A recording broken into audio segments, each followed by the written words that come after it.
It's 4:30. It's my birthday. I didn't need my alarm to go on as I was already awake. Since that visit, I barely slept. During the day, I barely lived. The hours are rolling wearily, one after the other. One heavier than the one before. All insufferable. All confused. Patrick and Francis are keeping nagging me to know what's going on. But I'm barely talking to them. Albus is ignoring me. Or better, all the time I pass by, he gets an expression of sheer disgust. I'm ignoring him likewise. He beat me up in front of the whole school. That's not something that can be forgiven so easily. I kept my mouth shut about it, however. Longbottom asked explanation. I told him I punched myself. He knew, of course, what happened, but I stuck to my story. I once nicked my brother. I threw up almost every single meal I tried to have since then. Therefore, I stopped eating. I stopped going to lessons too. I decided to have my workout since I cannot sleep. It's a few days that I skipped that also. The castle is empty, quiet. Only my steps can be heard in the corridors and on the stairs. The gate is open. Outside is dark and quite cold despite spring is approaching. I ran around the lake a couple of times, listening to the sound of my breath. I get tired before usual though. The lack of food and sleep are starting to take their toll. I sit on the edge of the lake, in a spot where trees hide me from the castle, and I start my workout. There is tension in me, a thread that manages to snap. I find difficult to get my breath. Air seems just too dense. I stop working out and I stare at the lake, black and velvety. The gold watch that got me from my birthday is on my wrist. I was decided if to wear it. In the end I did. It's nice. I don't know why I thought I was going to forget it, but it didn't. Thinking about it makes me physically unwell, so I don't. But I'll keep it on my wrist anyway. I wish sunrise would never come. I'd like to stay here, in the dark, alone, forever. I'm tired to strive to live an insignificant life. I'm so absorbed by my impenetrable gloom that I fail to notice somebody is approaching until it's just beside me. Hey!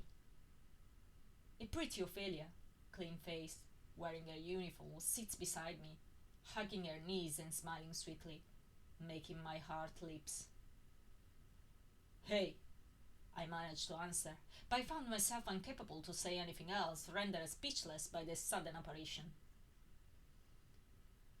The morning is starting to show up faintly, enveloping us in a grey light. How did you know I was here? I ask when I feel more composed, lying back on my elbows. I couldn't sleep, and I've seen you from the tower running around the lake, she says, pointing to the tower where Ravenclaw common room is. Do you come running every morning? Pretty much. It sounds tough. I shake my head. It's not, if you do it every day. You're the only one I know who does it. I don't reply. I know nobody's as crazy as me to wake up so early just to exercise. Why do you do it? My dad taught me. He thinks it's important to keep trained. You know, being an hour and everything, he'd like me to become one too. And would you like it? She asked, interested. I used to want it very much when I was younger. It was my strongest ambition. I wanted to be like him. I wanted an adventurous job. I wanted to be a hero, save people, checking bad guys in prison. But lately, I'm not sure I want it anymore. I'd only be a pallid imitation of him. In a fit of perverseness, not long ago, I sniffed some books from the forbidden section about dark magic. If I'm doomed never to shine in the same field as him, I'd shine in the opposite. But then I couldn't even get through the introduction. It was too gruesome. I found myself thinking about Sunrise whispering in my ear in her gibberish language that I was the best brother in the world, and I couldn't go on. It's not good. I ain't got the guts for dark magic. I decide not to answer to this question either. I only give a shrug without commitment. Which kind of person is your dad? I look at her inquiringly. I get plenty of questions on my dad, but not this kind. Everybody thinks to know perfectly well which kind of person he is. A perfect old shiny fucking god. Seeing my expression, she adds hurriedly. Like, for real, I mean. You know I'm a muggle born, she said somehow sheepishly. I didn't know anything about him before coming to Hogwarts. That explains much. That's why she hasn't been victim of the Potter mania. I ponder on my answer. He's normal. Nothing special, really. She pauses, waiting for something more, but I don't want to add anything else, not sure of what will come out from my mouth. Do you get along? This question creates me some problems too. Sometimes I think we do, but when I'm back to Hogwarts, I always realize that it wasn't so really. Therefore, undecided on the answer to give, I adopt the same uncommitting shrugging.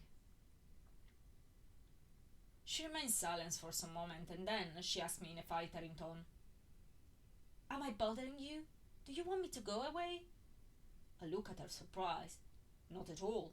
Why? I don't know, she says, tilting her head on one side. You don't seem very communicative. I give a small laugh. I'm sorry, it's just that sometimes answering question is difficult.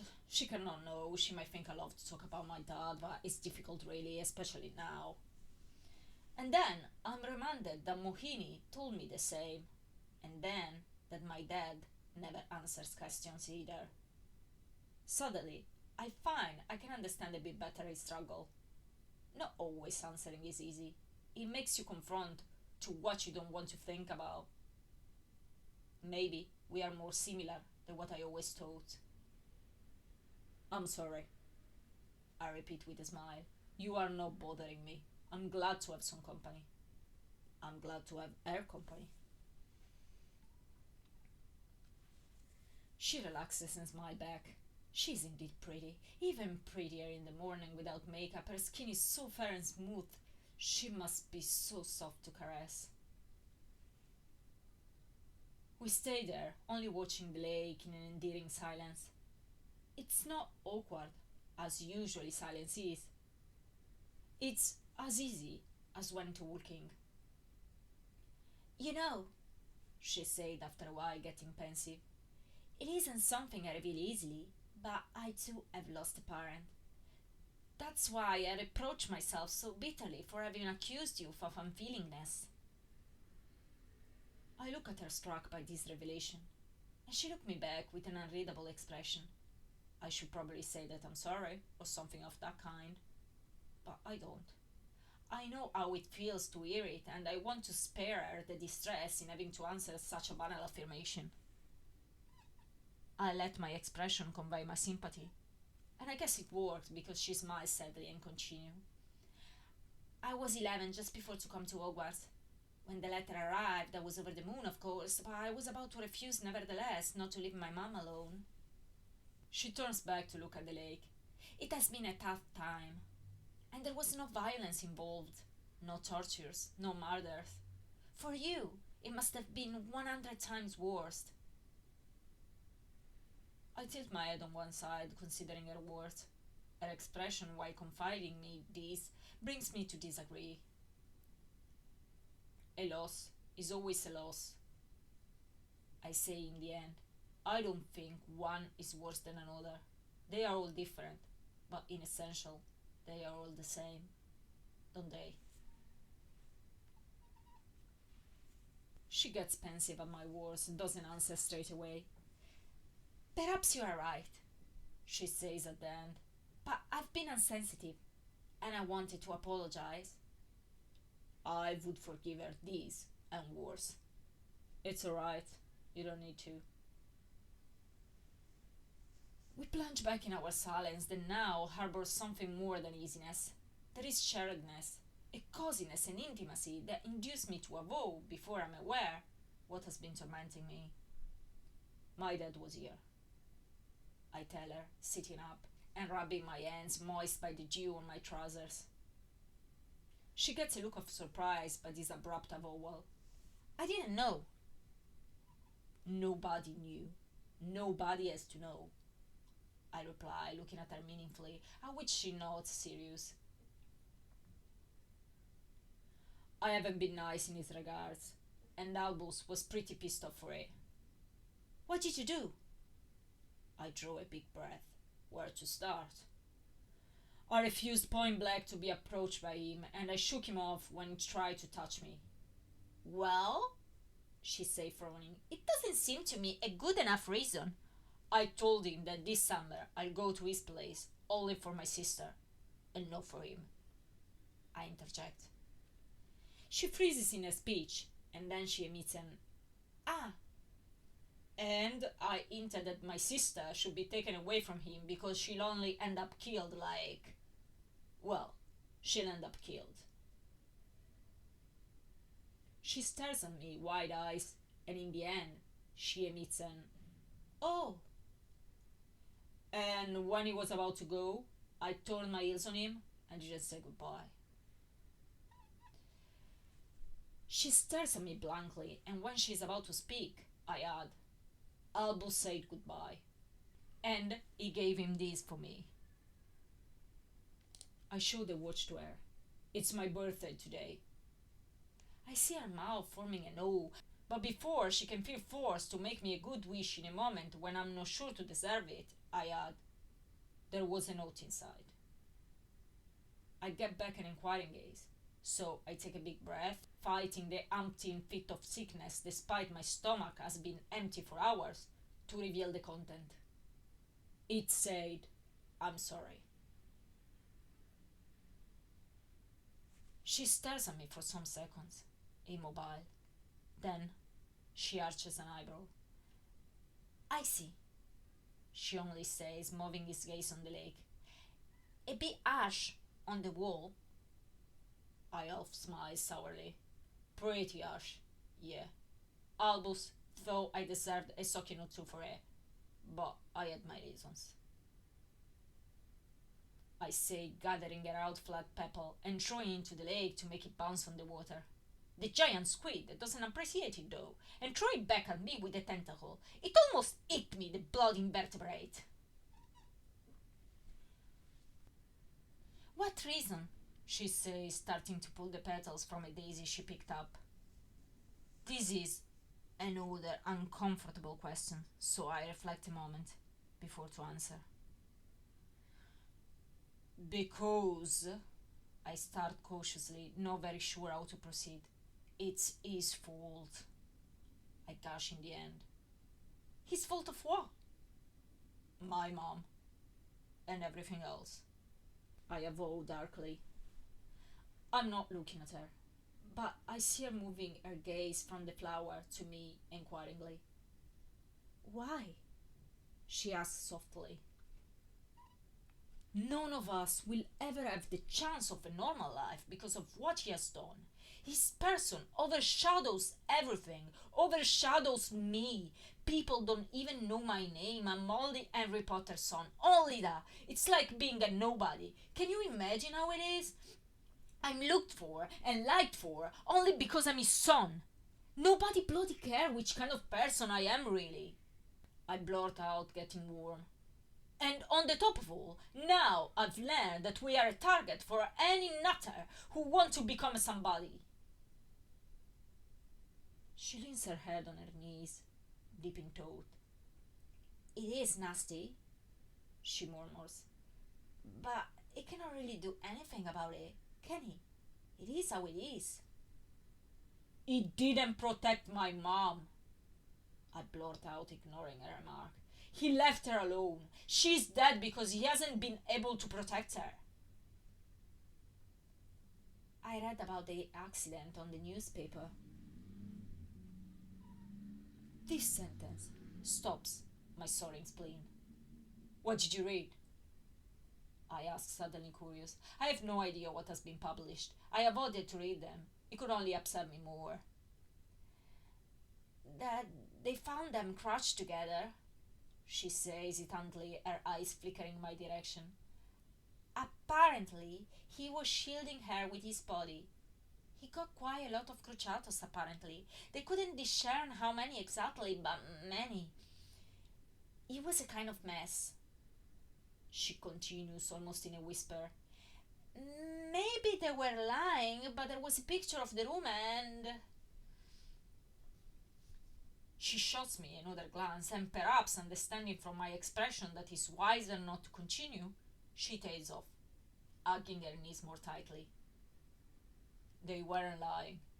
It's the truth. That much I know. Grandma explained to me what happened in an attempt to pacify me against him. But it didn't work. Uncle Ron is right. It's his fault. Uncle is the only one who tells the truth for how it is. The only one who always did.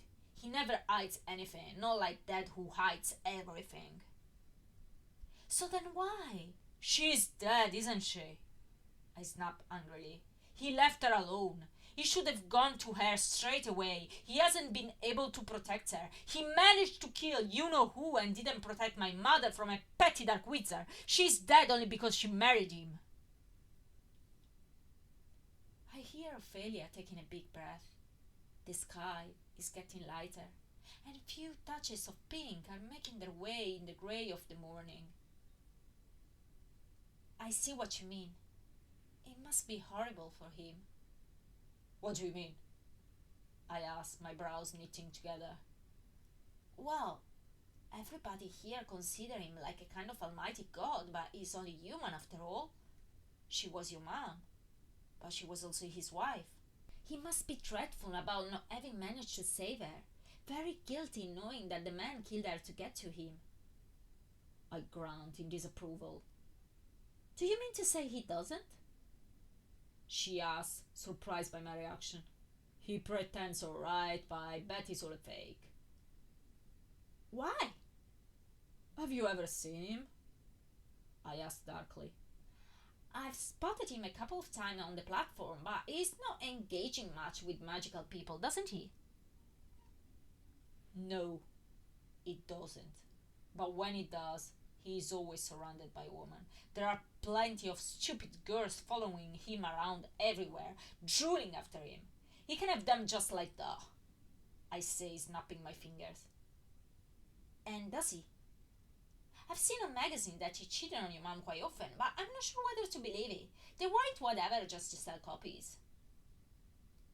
This is exactly what Mom used to say. Come on, I say contemptuously. All those hot babes, and he just sticking for my mom? He is a man anyway. I cannot believe that he never cheated on her. I'm sure he didn't give a damn about her. Just because there are such girls doesn't necessarily mean he cheated on her. She continues, faltering, brushing her palm on the grass and throwing me a flickering glance. Her hand rests on the ground, and it's so close to mine that I have to fight the urge to take it. I don't want her to go away because of her rash act. I mean, she adds, even more faltering with a lower tone, it's the same for you, innit? I wake from my reverie on taking her hand to fall straight in another one, looking at her hazel eyes that with the forced light of the day take a warmth that menaces to pierce my self-control. Therefore, I'm not very focused. What do you mean? You have plenty of girls around you as well, she says, moving her hair on one shoulder and watching the lake that is slowly getting the same pinkish tint of the clouds. What if you would find one you like so much to engage with her? There are still gonna be stunning girls so much better looking than her tempting you. Would you cheat on her?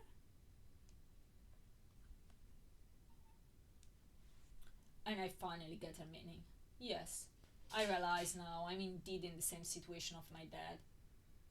Then I look at her long fingers, interlinked on her knees, her lips slightly parted, so pink and delicate, and surely as sweet as peaches. I look at her eyes, almost yellow now, brightened by the sun that is starting to rise, and I see admiration in them for the show that nature is putting up for us. She appreciates it as I do. She can see the beauty in it as none of my other girls, stunning as they are, sexy as they are, ever could, all taken by their vanity and petty trivialities.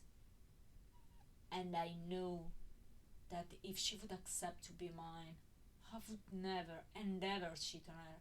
She would be the only one for me. She wouldn't believe it, but so it is. And a consideration appears in the back of my mind. If my dad, when he looked at my mom, did indeed feel even only a tenth of what I'm feeling right now looking at Ophelia, perhaps he has never done it either. I'm staring intensely at her, hoping she will get what I'm totally unable to express in words. But she looks purposely away, which make my heart sink in desperation. She never accept not even to try. I see her shivering, so instead of my declaration that surely would be rejected, I ask, "Are you cold?" "A bit," she says, smiling faintly. "I didn't think to grab a cloak." "I would give you my hoodie, but I'm afraid it's not that fresh," I say, frowning, thinking at the state of my garments after a workout, not very adapted to cover something as fresh and clean as air. "Don't even think about it. You're going to catch cold if you take it off now," she replies steady, but I see another shiver. Therefore, I suggest what I think she won't accept, but I hope very much she will. I pat my legs to make space for her. "Come on here." I gesture her to sit in the middle of them so I can warm her up with my body. She looks suspicious, not very convinced. I laugh. "Come on, I won't hit you, and I promise I won't try to endanger in any way your precious relationship with that dork of Davis." I see her still undecided, so I reach out for her, and she allows herself being drawn in my arms. This is indeed one of the loveliest sensations ever felt while at Hogwarts, having her so close to me, encircling her with my body.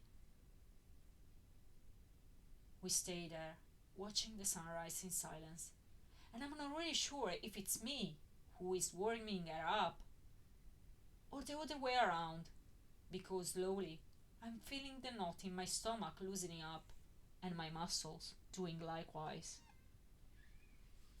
I can see the slope of her neck half hidden by her dark hair, so temptingly asking me to be noticed. I stroke gently those hair away to be able to follow the curve with my eyes. Her head tilts slightly toward me while I'm at it, but then her gaze rests again on the sun, and I find myself wanting to smell the skin. I want to know the scent of her. I know I shouldn't. I run the risk to make her go away with my recklessness, but the longing is irresistible. So I lean my face over her neck, and I take a whiff out of her. Her skin, so close, I can feel the warmth. So close, my lips slightly brush it, waking my body with sheer desire for her. "James, what are you doing?" she asks uneasy. I do so totally love when she calls me by my name. I chuckle. "I'm not doing anything. I only want to know what you smell like."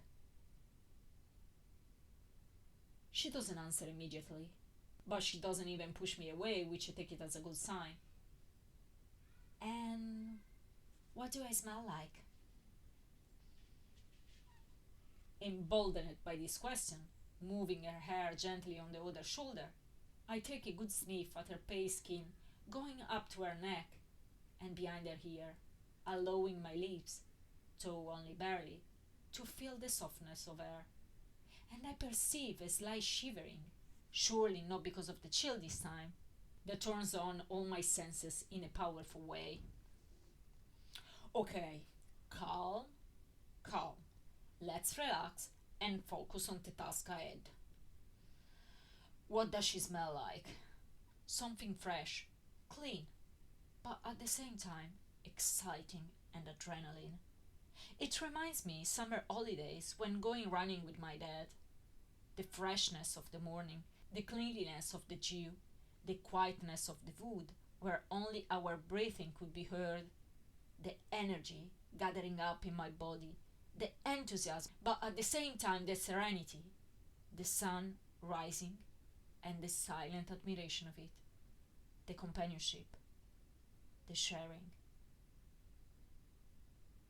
You smell like a summer morning, I say in the end. And I finally let my lips touch her skin.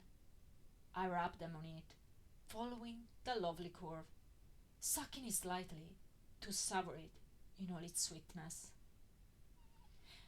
James, you promised, she murmurs, faltering. But I can sense the awakening of her body under my tongue and the little conviction she puts in that sentence. What did I promise? I mutter, not moving away my lips, loosening her tie, the collar of her shirt, to try to reach her shoulder. You promised not to do anything,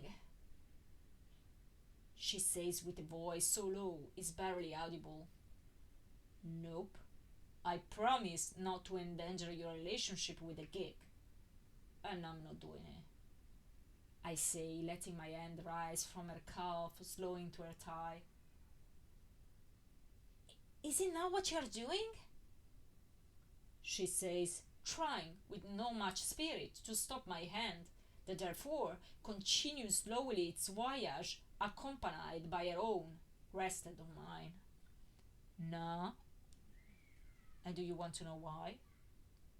I whisper in her ear. She nods imperceptibly, and I can see her blush, so I pull gently her face toward mine to be able to look in her eyes. Because you are over with Davis in this exact moment. And I kissed her. Yes, that's right, I kissed her. I kissed Ophelia. I kissed her.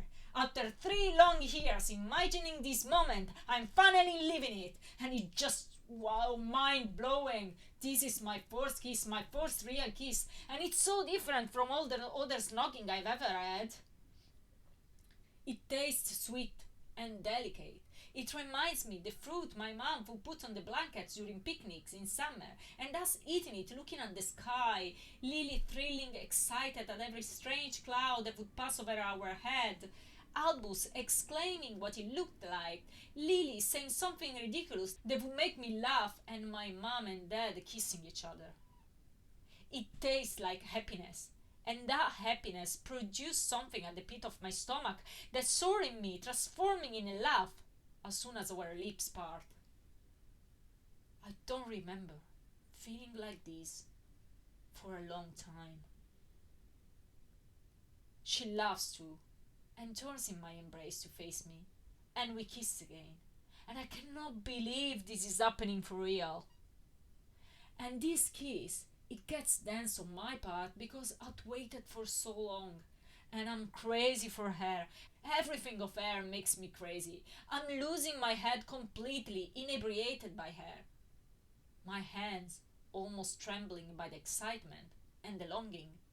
Undo her tie, undo her short, and I have to control myself not to tear off everything.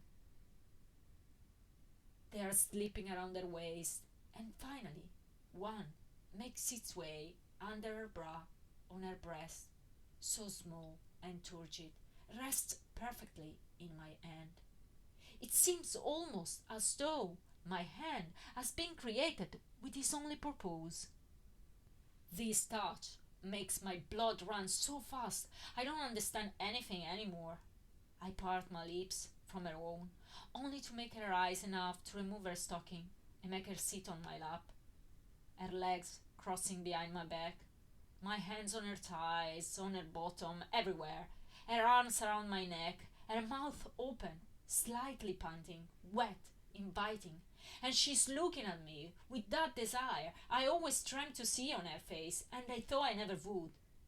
And with this feeling swelling, I finally find the courage to utter what I always wanted to tell her, what I know I always felt for her. Ophelia, I say, staring those dazzling hazel eyes, the arousing red mouth. Ophelia, I think I love you. I gush. I press my lips on her own straight away after that though, because I don't care to hear it back. I don't want her to say it. I want to conquer that love day after day, showing her I'm worth of it. I don't mind being a one-way lover first. I move slightly her knickers with my fingers, and she's just ready for me. Extremely wet and so deliciously tight, and I know that I would just need to lower my trousers a little bit to make it happen, but I'm also aware that this, after so much sex, is going to be anyway like the first, and with none other than Ophelia. I want it to be perfect. I want nakedness. I want to see her body. I want to taste it all. I want her to come at least twice, but I'm sure I can manage more. I want to make her burst with pleasure. I would like a bed too, but in this bloody place it seems impossible. Well, we will make grass work. So I take out my hoodie and my t-shirt, spreading them on the ground, and I make her lie down on it. I busy myself in removing what clothes are still tenaciously on her body, while devouring all the skin is revealed to me, my mind already savoring everything, totally regardless of the sub-zero English morning. My sweatpants, too, are no more to be seen, and I'm just getting down on her slowly, following that delicious line that starts from the base of her neck, between her breasts, down on her flat tummy, when she murmurs urgently in between moans, "James, stop!" And I want to cry, "Oh my God, please, no, not now, I cannot stop now." "Why?" I ask, all taken by my descent, obviously not stopping it. "You won't get preggers, I'm a pro in this kind of spells," I mutter. "No, it's not that, I have never done this." "What?"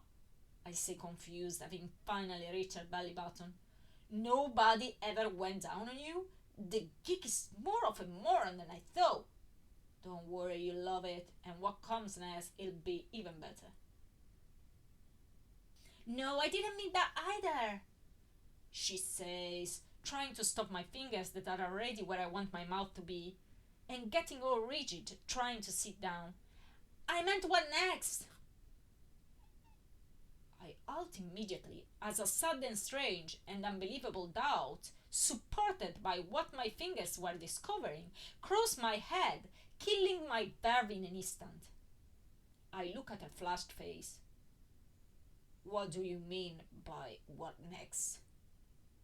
Knowing already the answer.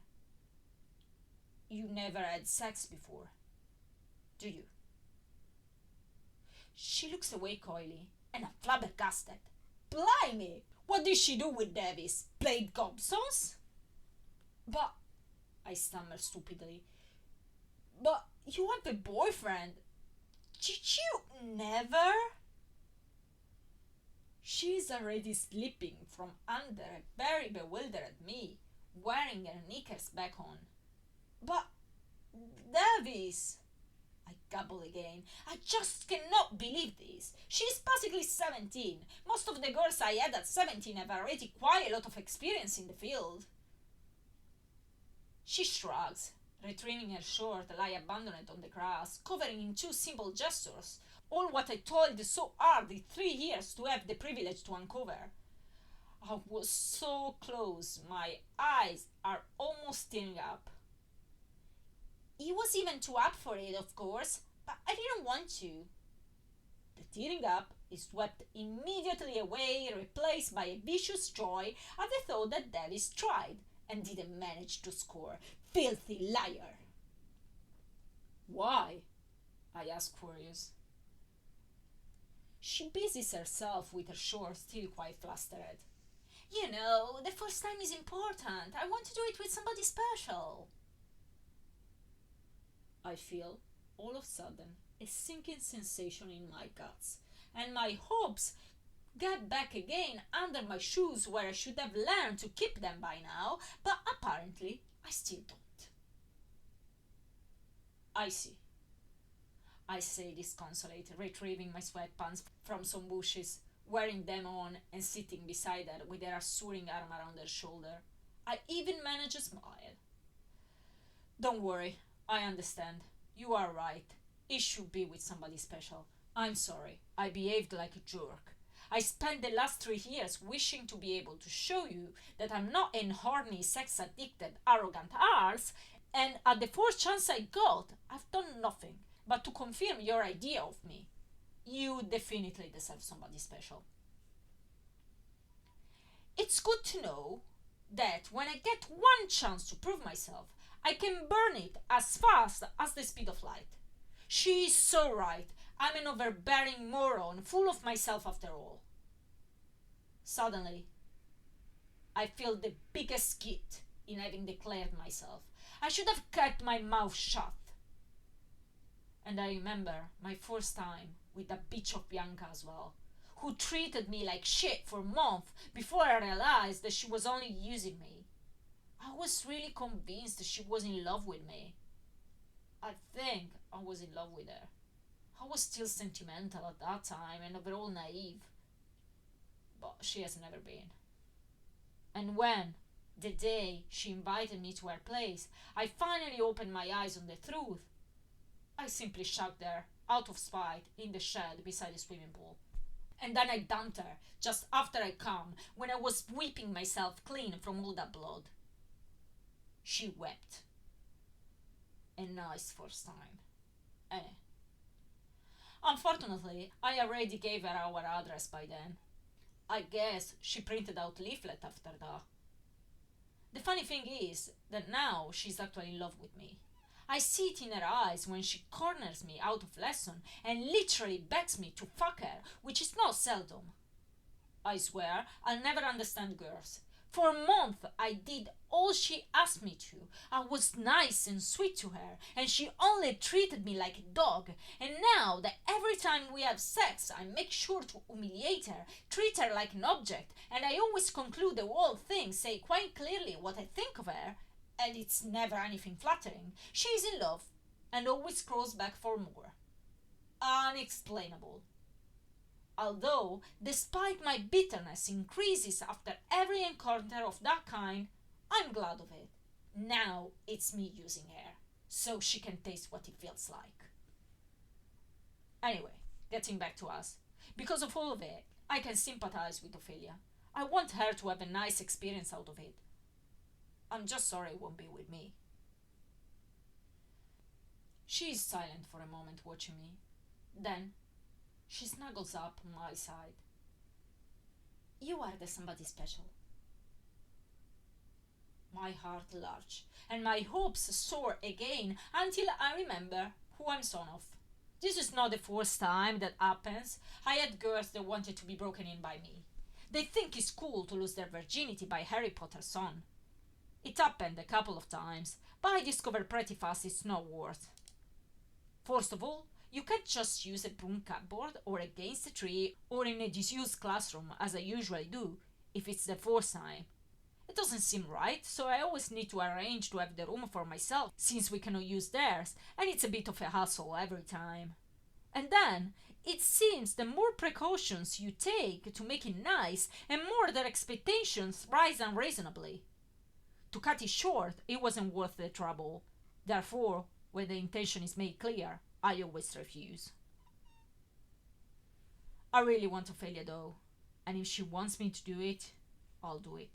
At least I'm sure she'll get a nice one. But it puts me off in an hateful way. It reverts immediately to sex, when I wished so much to be something different with her. I smile bitterly and arch my eyebrow. Harry Potter's son, eh? Quite a prize.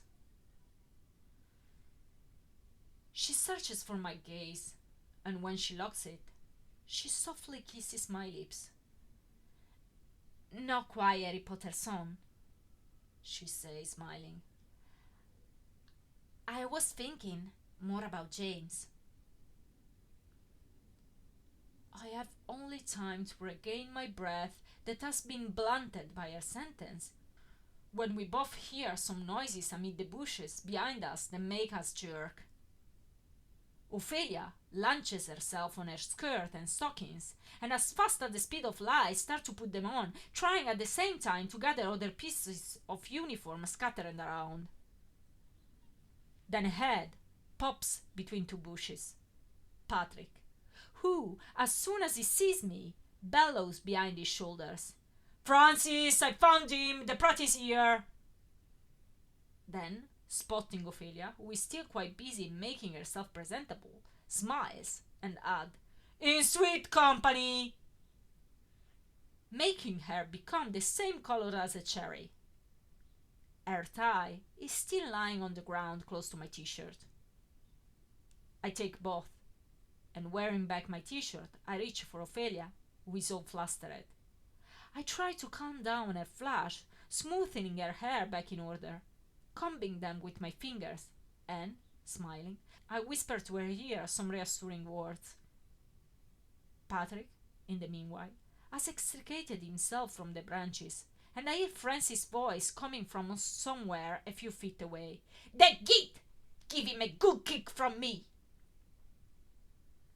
Patrick seats himself beside Ophelia, with an idiotic smile, observing her flushed and disheveled state. "What are you doing here, guys? Is it not a bit too early for you too?" I ask, busy in knotting Ophelia's tie around her beautiful long neck. "You know, after your kind of deranged behavior of the last few days, we were getting a bit alarmed," he says, trying to catch Ophelia's gaze, who studiously stares at the ground while I'm busy over her. "And not seeing you in bed, we had a kind of spooky suspicion that we might find you hanging from a tree or something." I rolled my eyes. "I was just doing my workout like every day." "Yeah, right," he says, picking Ophelia's bra that in the heat of the moment is finished on a nearby bush. "I see. Is it every day so exciting? I'm kind of regretting to have scorned your invitation to join for so long." I snatch it from his hand enraged. At that point, Francis makes his appearance, shaking off leaves from his uniform. Spotting Ophelia, he stops a moment, and then a huge beam appears on her face. "Hello, hello," he says, ambling over us, and slopping down beside Patrick, joins him in the Ophelia staring, grinning. "Would you stop staring at her?" I snap, irritated, taking her protectively under my arm. "We just wanted to thank her," Patrick says in a mock offense. "Exactly," Francis adds. "What for?" Ophelia asks defensively.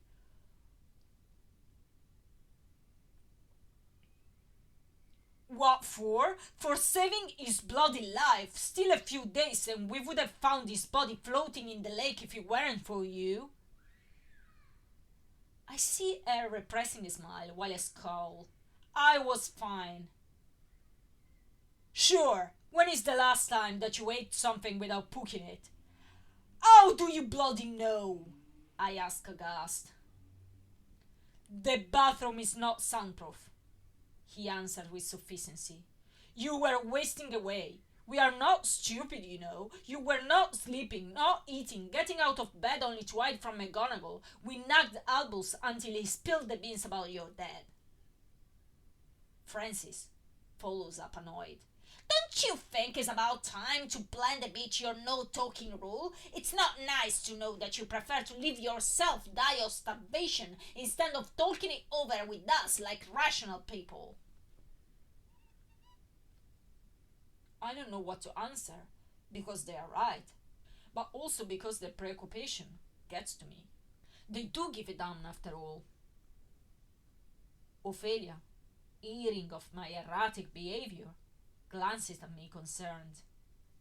Francis, seeing it, manages a smile that goes all around his head twice, and addressing her. Don't worry, something tells me that now he's going to eat alright, and if you will allow him, he'll sleep too. Picking up my hoodie from the ground and giving it to me with glee, making Ophelia glowing like a lantern. I grasp it, scowling worse than ever. The sun is quite up now, and the rays are warming my skin nicely. But she looks so fragile, I don't want her to catch cold. So I help her wearing it. I know she won't mind having my smell on her, as I know, for some reason, that I won't feel cold without it. Actually, I've got this odd hunch, as though I won't feel cold ever again.